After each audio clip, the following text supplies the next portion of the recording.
Hi guys! Another day, another vlog. Yes, for today's ganap nga. Ngayong araw nga ay gumising kami ng aking mister ng alas 2 ng madaling araw. Ang aming biyahe ay papunta kami ng Ubay, Bohol. Dahil medyo malayo ang Ubay, Bohol ay nagpagas muna kami ng aking mister. Dahil napaaga ang aming biyahe ay maaga rin kami nakarating sa Ubay, Bohol. Sa mga magtatanong nga kung bakit bumiyahe kami patungong Ubay, Bohol ay dahil sasakay kami ng barge patawid patungong Batu Leyte. Oy day, wala naman nagtatanong sa'yo at kahit kailan walang magtatanong.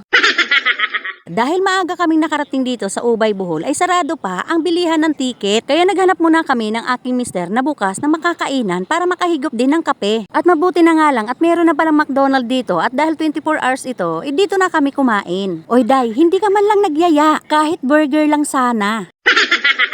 Dahil lumiwanag na ay naghanap kami ng aking mister na mabibilihan ng pasalubong para meron kaming maibigay sa aking mga kamag-anak na aming pupuntahan. At dito naman kami napadpad ng aking mister at napakaraming paninda nila dito at napakamura pa. At nakakatuwa pa nga ay nakahanap tayo ng follower. Syempre, tuwang-tuwa naman ako dahil madadagdagan na naman ang ating mga kaibigan. At dahil maliwanag na nga ay unti-unti nang dumarating ang mga pasahero. Syempre, sarado pa rin ang bilihan ng tiket dahil maaga pa. At dahil sarado pa ang bilihan ng tiket, ay pumunta kami ulit doon sa may pinagbilihan namin ng pasalubong para magpatimpla ng kape at syempre dadagdagan nila namin ang aming biniling pasalubong. At dahil nagpatimpla ako ng kape ay binigyan nila ako ng sample ng kanilang binibentang pasalubong. Oy day, namburaot ka na naman. Malulugi talaga sa'yo ang tindero.